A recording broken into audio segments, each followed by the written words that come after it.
I have done one thing in front of a microphone that I'll never ever forget. I ran. I sprinted. I organized a successful event at my university. My friend grabs the mic and says, I would like to call Laxman to give a speech, but my brain just shut down. I turned around and ran away before he finished my name. For most of my life, I wasn't just shy. I was a professional shy person. I believed that silence was safe. If you don't speak, you can't make a mistake. My first job was at a small restaurant. A guest ordered a banana lassi. My manager pulled me aside. Cancel the order, he said. There is no electricity, we can't make the lassi. It was the first time I had heard electricity. I practiced it. Electricity, a big, powerful word, and I have got this. I marched to the table, looked the customer dead in the eye, and poof, it was gone. I forgot. Sorry, I mumbled. No lassi.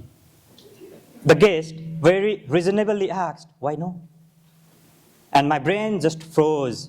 I had no word. I could not explain.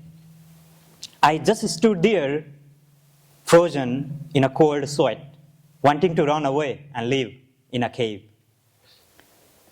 You know what's worse than failing in front of a stranger? Being shamed by your own father. My family works in a tourist trade, and my little cousin went to a fancy English school. My dad saw him chatting confidently with the foreign guest.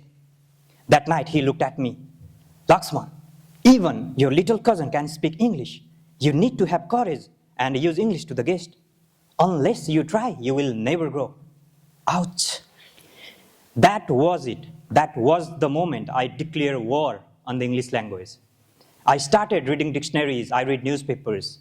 I could not understand. I got my new job at a hotel, and manager again said, your English needs work. Prove yourself. After 3 months, employee of the month. I thought, if I can do this, I can do more. I took the IELTS exam, not to go abroad, but just to prove I could. And my journey from no electricity to IELTS 5.5 was complete. And then Japan, the dream. I have always wanted to visit Japan.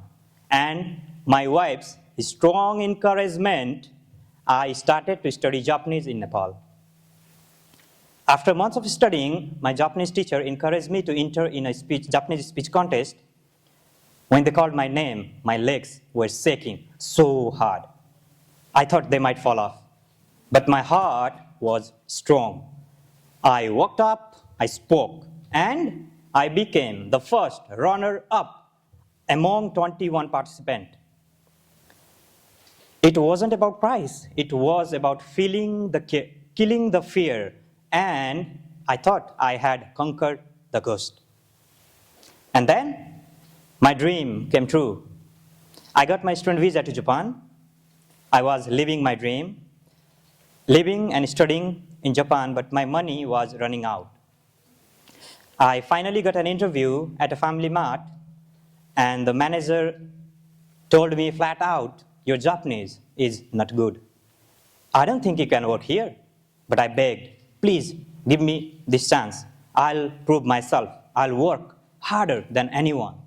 He said, you are not here to learn Japanese. You are here to work. I will, I said. And I did. I worked hard. I learned fast. I was talking. I was running the register. I was speaking Japanese. I was feeling it.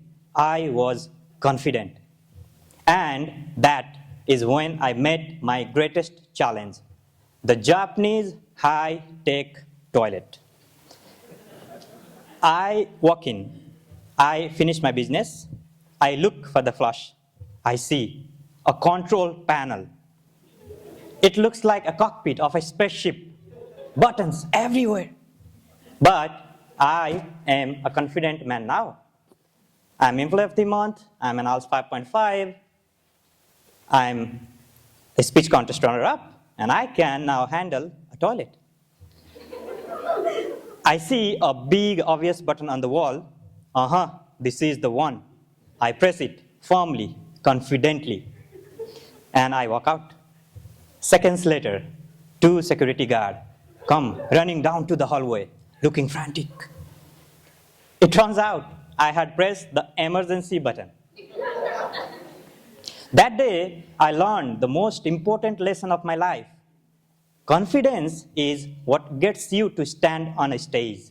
It's what gets you to learn a new language. It's what gets you to Japan. But overconfident gets security guards outside the bathroom.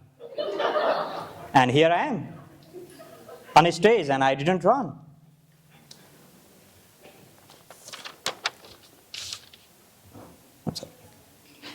The shy boy who couldn't say electricity is now giving a speech in English about confusing a flush with an emergency alarm in Japan.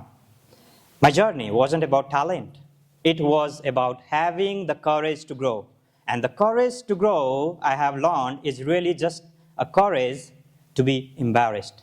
The courage to fail, the courage to look ridiculous, and then try again tomorrow. Thank you.